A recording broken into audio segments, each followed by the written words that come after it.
Hello everyone, welcome back to my YouTube channel study with Prakash sir Dungarpur. दोस्तों, आज हम पढ़ेंगे क्लास 9 का chapter 2 the sound of music का दूसरा भाग, शहनाई ऑफ बिस्मिल्लाह खान। बिस्मिल्लाह खान जो प्रसिद्ध शहनाई वादक थे, उनके बारे में पढ़ेंगे।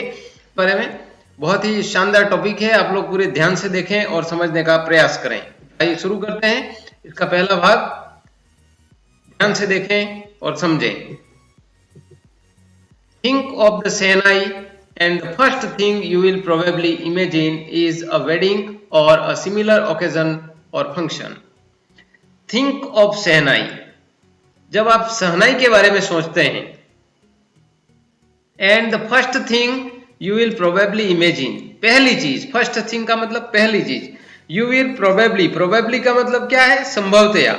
तो संभवतया आप पहली चीज के बारे में जो सोचेंगे, इमेजिन यानी कल्पना करेंगे, उस पहली चीज के बारे में जो आप कल्पना करेंगे इज वेडिंग, शादी या विवाह के बारे में। यानी जब भी आप शहनाई के बारे में सोचते हैं तो आपके मन में पहला ख्याल किसके बारे में आएगा? किसी विवाह या शादी के बारे में। और अ सिमिलर ओकेजन और फंक्शन, या फिर ऐसा ही, सिमिलर का मतलब ऐसा ही, उसके जैसा ही, ओकेजन यानी कोई ऐसा समारोह, या फिर फंक्शन यानी कोई ऐसा उत्सव, तो उसके बारे में आपका ख्याल आएगा जब भी आप शहनाई के बारे में सोचेंगे। The next would probably be Ustad Bismillah Khan, the shehnai maestro playing this instrument.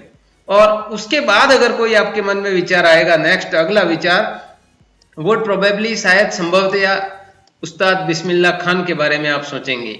The shehnai maestro यानी महान संगीतकार, शहनाई के महान संगीतकार थे, महान शहनाई वादक थे ये।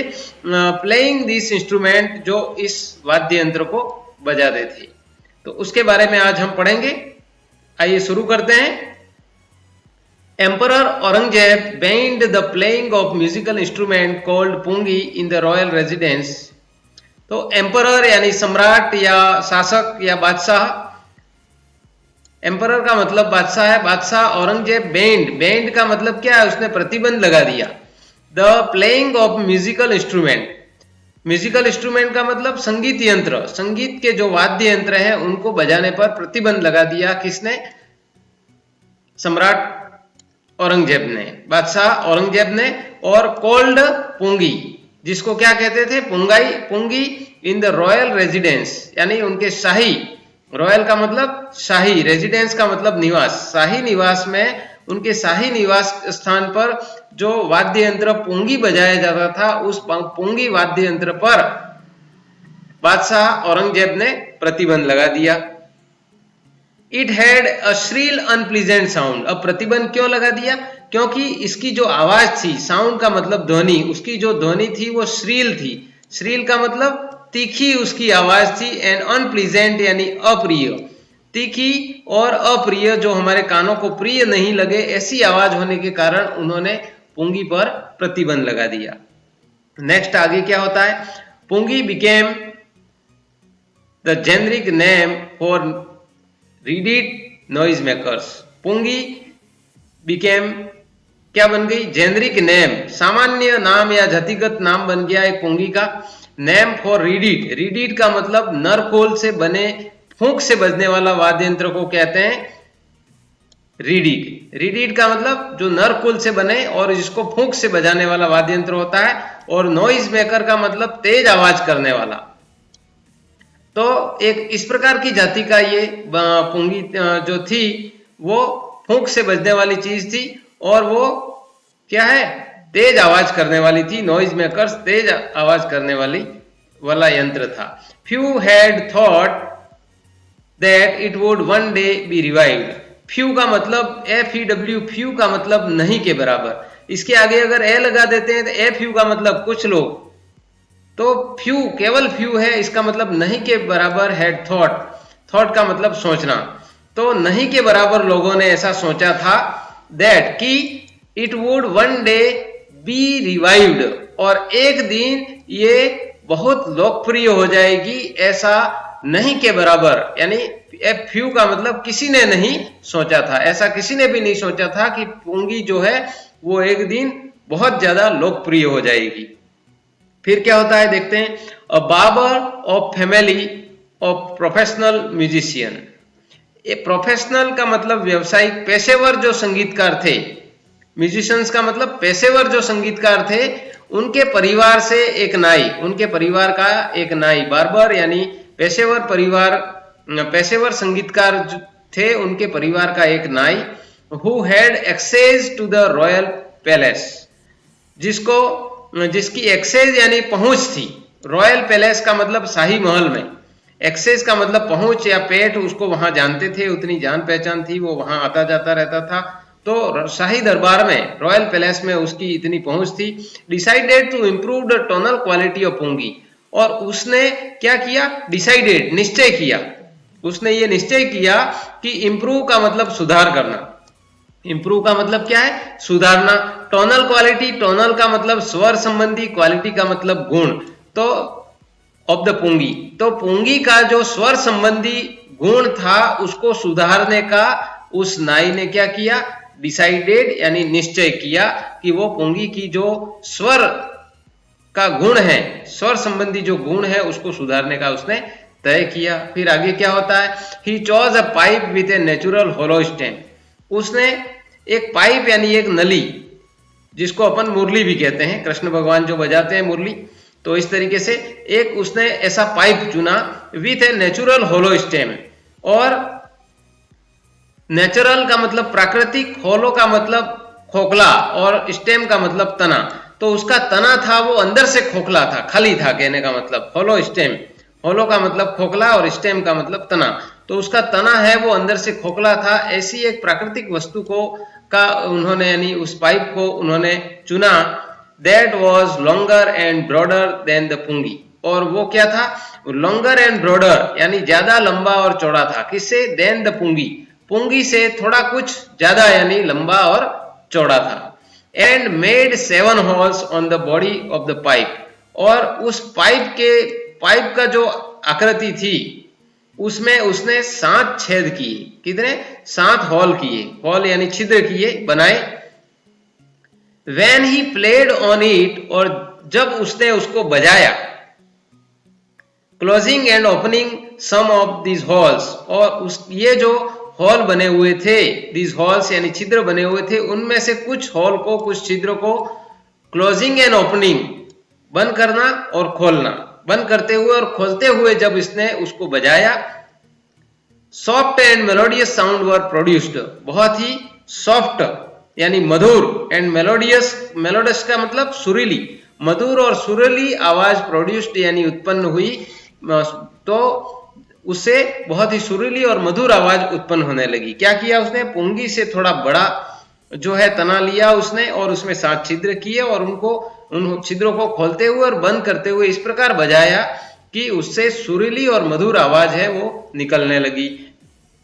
He played the instrument before royalty, और उसने क्या किया, प्लेड का मतलब बजाया, इंस्ट्रूमेंट का मतलब उस वाद्य यंत्र को, बिफोर रॉयल्टी, रॉयल्टी का मतलब जो राज परिवार था, शाही परिवार था, उस परिवार के सामने वहां पर उसने उसको बजाया। एंड एवरीवन वाज इम्प्रेस्ड, और हर कोई उससे प्रभावित हुआ, बहुत ज्यादा प्रभावित हुआ उसने जो बजाया उससे। फिर क्या होता है, the instrument so different from the pungi had to be given a new name, और ये वाद्य यंत्र था वो सो डिफरेंट का मतलब इतना अलग, डिफरेंट का मतलब भिन्न, अलग, इतना भिन्न था, फ्रॉम द पुंगी यानी पुंगी से इतना भिन्न था, had to be given a new name, और उसको एक नया नाम दिया जाना था। एज द स्टोरीज गोज, जैसे कि कहानी प्रचलित है, एज द स्टोरीज गोज का मतलब जैसा कि कहानी प्रचलित है, as the story goes, since it was first played in the Shah's chamber, जब से, सिंस यानी जब से, इट वॉज प्लेड बजाया गया उसको, फर्स्ट प्लेड पहली बार बजाया गया, कहां पर, शाह के चैम्बर में यानी कक्ष में, सदन में, तो शाह यानी उस राजा, उस दरबार शाही परिवार के कक्ष में जब से उसको बजाया गया, ऐसी कहानी प्रचलित है। एंड वॉज प्लेड बाय अ नाई, और उसको किसके द्वारा बजाया गया, एक नाई के द्वारा, एक बाबर के द्वारा उसको पहली बार शाह के दरबार में बजाया गया, जैसी कहानी प्रचलित है। The instrument was named the shehnai, और उस कारण से उस वाद्य यंत्र का जो नाम रखा गया वो शेह यानी शाह के दरबार में, और नाई ने बजाई इसलिए उसका नाम रख दिया शहनाई। तो शहनाई का नाम शहनाई क्यों पड़ा उसके बारे में आप लोग समझ गए होंगे। Since it was first played in the Shah's chamber, जब से उसको शाह के चैम्बर में, ऐसी कहानी प्रचलित है, एज द स्टोरी गोज, ऐसी कहानी प्रचलित है कि जब से इसको शाह के दरबार में बजाया गया, वॉज प्लेड बाय ए नाई, जिसको एक नाई के द्वारा बजाया गया इस वाद्य यंत्र को, इसलिए उसका नाम क्या पड़ गया, शहनाई। नेक्स्ट है the sound of the shehnai began to be considered. Sound of shehnai, sound यानी उसकी ध्वनि, किसकी ध्वनि, शहनाई। बिगेन टू कंसिडर्ड यानी उसको माना जाने लगा। बिगेन टू कंसिडर्ड का मतलब माना जाने लगा। क्या माना जाने लगा, ऑस्पियस, ऑस्पिशस यानी बहुत ही शुभ और मांगलिक माना जाने लगा, बहुत ही अच्छा माना जाने लगा। एंड फॉर दिस रीजन, और इसी कारण से, रीजन का मतलब कारण, और इसी कारण से it is played in temple, और इसी कारण से वो स्टिल, अभी भी यानी अभी तक, अब तक उसको मंदिरों में बजाया जाता है। एंड इज इनडिस्पेंसेबल कंपोनेंट, और ये क्या है, इनडिस्पेंसेबल यानी बहुत आवश्यक एवं अपरिहार्य घटक, अंग बन गया है। एनी नॉर्थ इंडियन वेडिंग, कोई भी उत्तर भारतीय वेडिंग का मतलब विवाह में, तब से ये बहुत ही आवश्यक अंग बन गया है, शहनाई है वो। नेक्स्ट है शहनाई की पूरी कहानी इसमें बताई गई है। इन द पास्ट, और पहले, the shehnai was part of नौबत, पहले की अगर बात की जाए तो शहनाई है वो नौबत का एक भाग था, यानी शाही दरबार में बजाए जाने वाले 9 वाद्य यंत्रों का समूह था, उसको नौबत कहते हैं, तो उसका एक भाग था। और traditional assemble of 9 instrument found at royal courts, तो इस तरह के जो परंपरागत, ट्रेडिशनल का मतलब परंपरागत, असेंबल यानी वाद्य यंत्र समूह, इस तरह के जो परंपरागत वाद्य यंत्र समूह ऑफ 9 इंस्ट्रूमेंट, इन 9 वाद्य यंत्रों का, फाउंड एट रॉयल कोर्ट, जो कि राजा के दरबार में ऐसे पाए जाते थे। Till recently it was used only in temples, जब तक उसको, यानी रिसेंटली का मतलब हाल ही में, it was used only in temples and wedding, तब से लेकर के आज तक, यानी कहने का मतलब उसको मंदिरों और विवाहों पर बजाया जाता था। And the credit for bringing this instrument on to the classical stage goes to Ustad Bismillah Khan, और क्रेडिट का मतलब जो है श्रेय, उसको लाने का श्रेय, ब्रिंगिंग का मतलब लाना, फॉर ब्रिंगिंग यानी लाने का श्रेय, इस वाद्य यंत्र को कहां पर, ऑन द क्लासिकल स्टेज, शास्त्रीय मंच पर लाने का जो श्रेय है, गोज टू उस्ताद बिस्मिल्लाह खान, तो शहनाई को शास्त्रीय मंच पर लाने का जो श्रेय है वो उस्ताद बिस्मिल्लाह खान को जाता है। दोस्तों, आपने मेरे वीडियो को अभी तक लाइक नहीं किया है, इतना अच्छा वीडियो मैं आपके लिए बना रहा हूं, तो लाइक करने के लिए इस तरह का, आप जो वीडियो देख रहे हैं उसके नीचे इस तरह का आइकन है, उस पर लाइक जरूर करें, यानी कहने का मतलब वीडियो आपको अच्छा लगा, लाइक करने का मतलब ये है। नेक्स्ट है, As a 5-year-old, Bismillah Khan played gilli danda near a pond in the ancient state of Dumrav in Bihar. As a 5-year-old, एक 5 वर्ष के बच्चे के रूप में, बालक के रूप में, बिस्मिल्लाह खान प्लेड गिल्ली डंडा नियर ए पॉन्ड, बिस्मिल्लाह खान है वो एक तालाब के निकट, उसके पास में गिल्ली डंडा खेलते थे।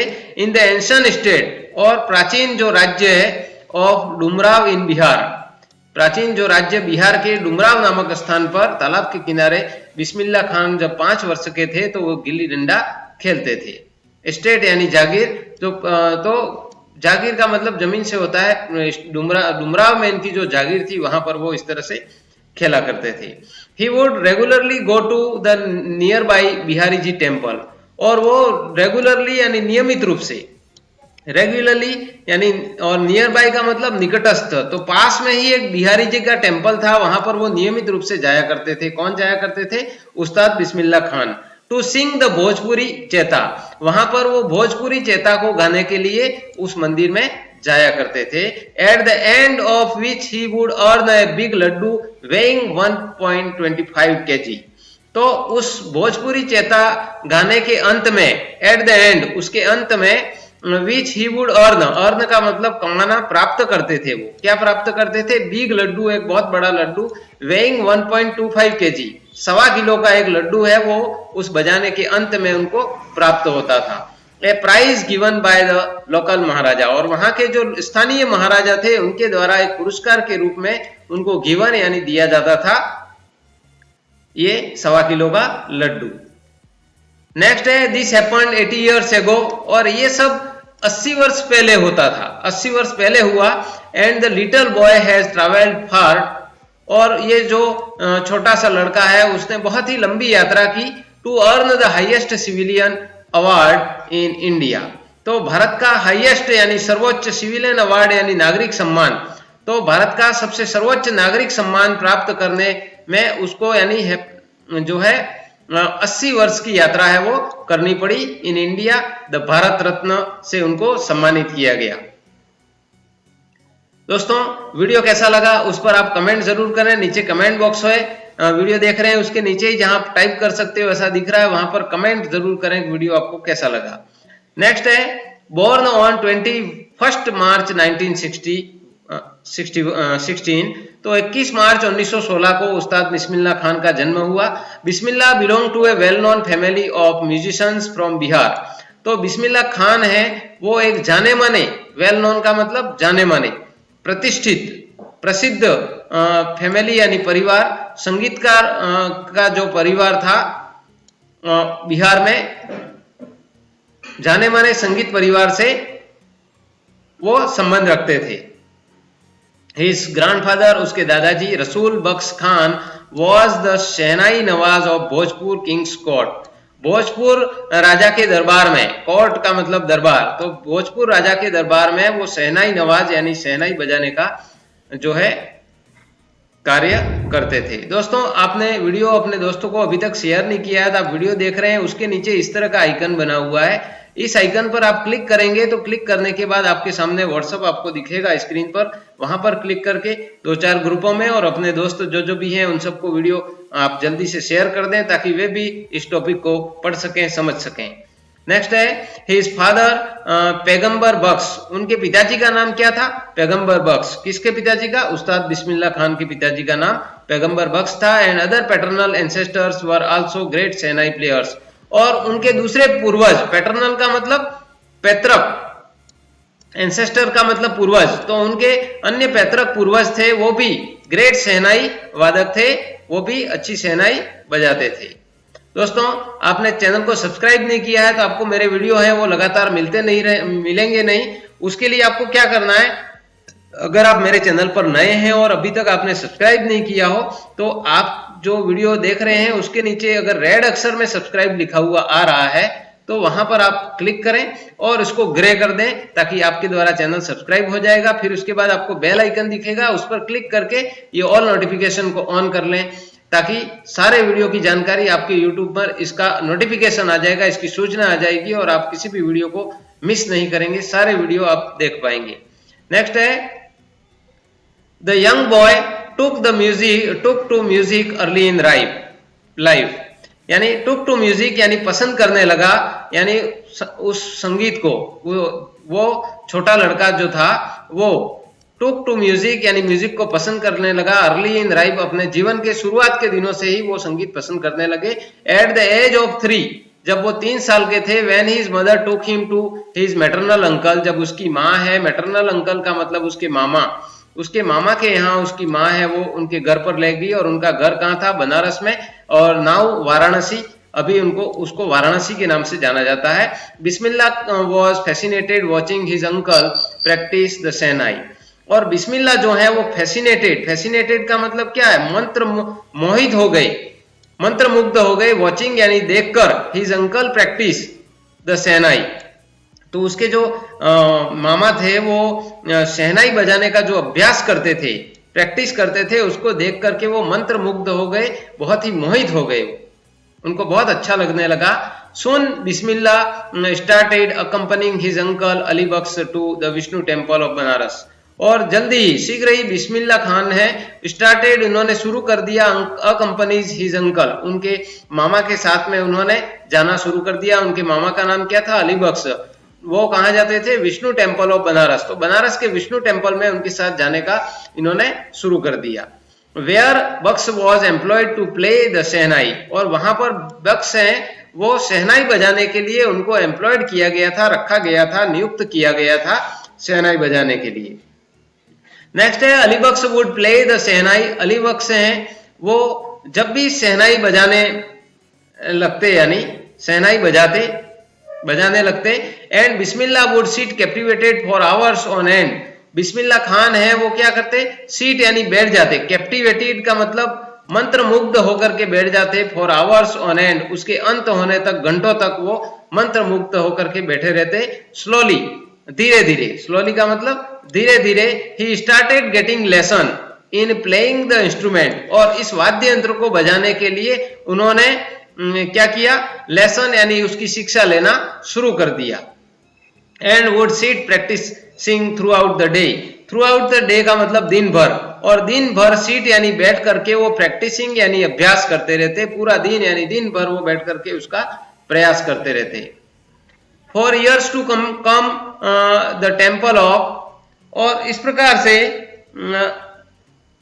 वर्ष हैं वो बीतते गए। टेम्पल ऑफ बालाजी, वो वर्षों तक बालाजी के मंदिर में इस तरह से जाते रहे। मंगला मैया and bank of the Ganga, और गंगा नदी के किनारे पर became the young apprentice favourite haunts, और उस छोटे लड़के, उस जो है प्रशिक्षु, अप्रेंटिस का मतलब क्या है, प्रशिक्षु, फेवराइट हॉन्ट्स का मतलब उनके पसंदीदा अड्डे बन गए, वहां पर बैठ करके वो जो है बजाया करते थे। Where he could practice in solitude. Solitude का मतलब एकाकीपन, अकेले, एकाकीपन में वो वहां बैठ करके अभ्यास करते थे। कहां कहां पर, बालाजी मंदिर में, मंगला मैया मंदिर में, और bank of the Ganga, Ganga के किनारे बैठ करके वो प्रशिक्षक की तरह उनके वो अड्डे बन गए थे, और वहां बैठ करके वो प्रैक्टिस करते रहते। The flowing waters of the Ganga inspired him to improvise and invent ragas. तो गंगा का जो बहता जल, फ्लोइंग वाटर यानी बहता जल, बहता हुआ जल किसका, गंगा नदी का, इंस्पायर्ड हिम, उनको क्या करता था, प्रेरणा देता था, प्रेरित करता था। इम्प्रोवाइज यानी अपनी कल्पना का प्रयोग करते हुए संगीत रचना करने में, और इन्वेंट रागास, और रागों का आविष्कार करने में, नए नए राग का आविष्कार करने में वो गंगा जो है वो उनको प्रेरित करती थी। That were earlier considered to be beyond the range of the Sinai, और earlier और इससे पूर्व, that were earlier इससे पूर्व, considered का मतलब क्या है, माना जाता था, इससे पूर्व क्या माना जाता था, to beyond the range of Sinai, तो beyond यानी परे, उससे पूर्व यानी शहनाई की सीमा से परे उसको जो है माना जाता था। एट द एज ऑफ 14, 14 वर्ष की आयु में, Bismillah accompanied his uncle to the Allahabad music conference. 14 वर्ष की आयु में बिस्मिल्लाह खान है वो उनके अंकल के साथ में इलाहाबाद म्यूजिक कॉन्फ्रेंस में वो उनके साथ गए। Eight the end of his recital, recital का मतलब क्या है, संगीत प्रस्तुति, उनकी जो उन्होंने जो संगीत प्रस्तुत किया उसके अंत में, एंड यानी अंत में, eight the end, Ustad Faiyaz Khan patted the young boy's back. Ustad Faiyaz Khan थे, वो भी एक महान संगीतकार थे, उन्होंने पेटेड यानी थपथपाया, यंग बॉयज बैक, उस जवान लड़के की पीठ है वो उन्होंने थपथपाई। एंड सेड, और कहा, work hard and you shall make it. Work hard का मतलब परिश्रम करो, यू शैल मेक इट का मतलब सफलता मिलेगी, यानी परिश्रम करो तुम्हें निश्चित रूप से सफलता मिलेगी, ऐसा उन्होंने पीठ थपथपाते हुए कहा फैयाज खान ने। With the opening of the all India radio, जब ऑल इंडिया रेडियो की शुरुआत हुई लखनऊ इन 1938 केम बिस्मिल्लाह's बिग ब्रेक। तो लखनऊ में 1938 में जब ऑल इंडिया रेडियो की शुरुआत हुई तो बिग ब्रेक यानी उनको एक अनुकूल अवसर मिल गया। बिग ब्रेक का मतलब उनको एक अनुकूल अवसर मिल गया, किसको, बिस्मिल्लाह खान को। He soon became an often heard shehnai player on radio, और वे बहुत जल्दी, शीघ्र ही, became an often heard shehnai player, shehnai वादक के रूप में उनको ऑफन यानी प्रायः, हर्ड का मतलब सुना जाता था, ऑन रेडियो, तो प्रायः उनको जो है शीघ्र ही रेडियो पर अधिकतर उनको जो है सुना जाता था शहनाई बजाते हुए। Thanks for watching chapter 2 the shehnai of Bismillah Khan. Keep watching, keep learning, study with Prakash sir Dungarpur. दोस्तों और भी इसके साथ में इस वीडियो में हमने सीखा कि शहनाई को, शहनाई का नाम जो है वो किस तरह प्रकार उसको रखा गया, और उसके बाद में हम जो है बिस्मिल्लाह खान के बारे में अभी तक उनके बॉयहुड, उनके बचपन तक की जानकारी अपन ने प्राप्त की। उसके बाद वो भारत रत्न और वो सब प्राप्त करते हैं, तो उसके साथ और भी कैसी कैसी फिल्मों में उन्होंने काम किया, कौन से गीत गाए वगैरह, उन सब के बारे में हम अगले वीडियो में जो है पढ़ेंगे। तो तब तक आप इस वीडियो को अच्छी तरह से समझें, और नेक्स्ट वीडियो बहुत ही शानदार है, आपको बहुत ही मजा आने वाला है। तो इसलिए अगले वीडियो के आने तक आप इस वीडियो को अच्छी तरह से पढ़ें और समझें। मिलते हैं अगले वीडियो में, तब तक के लिए धन्यवाद। जय हिंद, जय भारत, जय महाराज।